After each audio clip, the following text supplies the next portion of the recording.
शियोजेन ने कभी नहीं सोचा था कि वह आदमी भी एक कमीना निकलेगा। उसने न सिर्फ शियोजेन के सारे पैसे लूट लिए बल्कि उसे बेरहमी से पीटा भी। टूटे हुए दिल और हताशा के साथ शियोजेन अपनी एक दोस्त के पास गई। उसकी दोस्त ने उसे समझाया कि अब और मत ढूंढो, लेकिन अपने परिवार की हत्या का बदला वह इतनी आसानी से कैसे छोड़ सकती थी। लेकिन अब शियोजेन को समझ आ गया था कि सिर्फ अपने दम पर वह बदला नहीं ले पाएगी। उसने सोचा कि उसका खून का ग्रुप दुर्लभ है और कई लोग अंग प्रत्यारोपण के इंतजार में हैं। उसने एक डॉक्टर से संपर्क किया और अपने अंगों के बदले 3 लोगों को काम पर रखा। ये 3 लोग थे computer hacker Shaoya, private detective Shao Shuai और फिटनेस ट्रेनर डोंगे। इन तीनों के परिवार के किसी सदस्य को अंगदान की जरूरत थी। इसलिए शियोजेन ने उनसे वादा किया कि अगर वे उसके बदले की योजना को सफल बनाते हैं तो वह अपना वादा जरूर पूरा करेगा। अपने परिवार के सदस्यों के लिए तीनों ने तुरंत काम शुरू कर दिया। शाओया ने आईपी एड्रेस के जरिए लाइटर बेचने वाले आदमी का ठिकाना ढूंढ निकाला। शाओ शुआई उस आदमी के घर में सबूत ढूंढने घुस गए। डोंगे ने बॉडीगार्ड का रूप धारण कर बाहर पहरा देना शुरू कर दिया। ठीक उसी समय वह आदमी घर वापस आया और डोंगे से आमना सामना हो गया। उसे कुछ गड़बड़ का एहसास हुआ और वह भागने लगा। डोंगे ने उसका पीछा किया और उसे पकड़ लिया। अब वह आदमी 5 तरह से बंधा हुआ था। शियोजेन के सवाल करने पर उसने सच बोल दिया।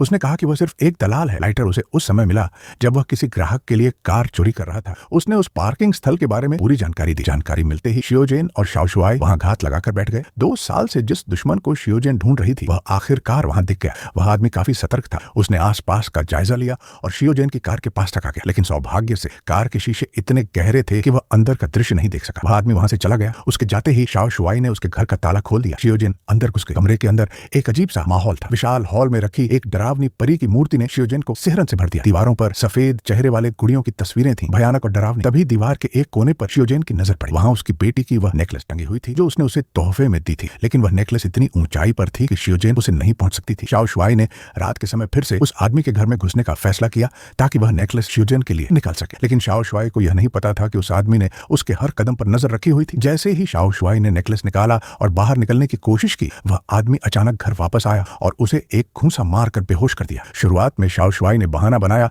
कि वह सिर्फ एक चोर है, लेकिन उस आदमी को उसके पास से एक कागज मिला जिस पर उसका नाम और पता साफ साफ लिखा हुआ था। अब उसे समझ आ गया कि शाओ शुआई किसी के कहने पर आई थी। उसने शाओ शुआई को जलती हुई भट्टी में फेंक दिया। इसके बाद उसने शाओ शुआई के फोन की कॉल हिस्ट्री को देखा। एक नाम ने उसकी दिलचस्पी को बढ़ा दिया। उसने उस नंबर पर कॉल किया लेकिन दोनों तरफ से कोई आवाज नहीं आई। फिर भी आदमी ने अंदाजा लगा लिया कि शियोजेन जिंदा है। उसने तुरंत पुलिस स्टेशन में कॉल किया और 2 साल पहले हुए हत्याकांड के बारे में पूछा। उसने पुष्टि कर ली कि शियोजेन उस हादसे में नहीं मरी थी। अब वह आदमी अपने याददाश्त के सहारे शियोजेन के घर पहुंचा, लेकिन वहां दरवाजा खोलने वाली कोई और नहीं बल्कि शियोजेन की सहेली थी। उसने उसके गले में वही नेकलेस देखा जो शियोजेन ने अपनी बेटी को दिया था। उसने समझा कि यही शियोजेन है। जब शियोजेन घर लौटी तो उसने देखा कि उसका घर जलकर राख हो चुका है, भी जलकर मर चुकी थी। एक एक करके उसके अपने लोग मारे जा रहे थे। उसका घर भी अब नहीं रहा। अब शियोजेन ने फैसला कर लिया कि वह अब अपनी जान पर खेल कर उस आदमी से बदला ले, लेकिन उससे पहले उसने सोचा कि वह अपने पति और बेटी की कब्र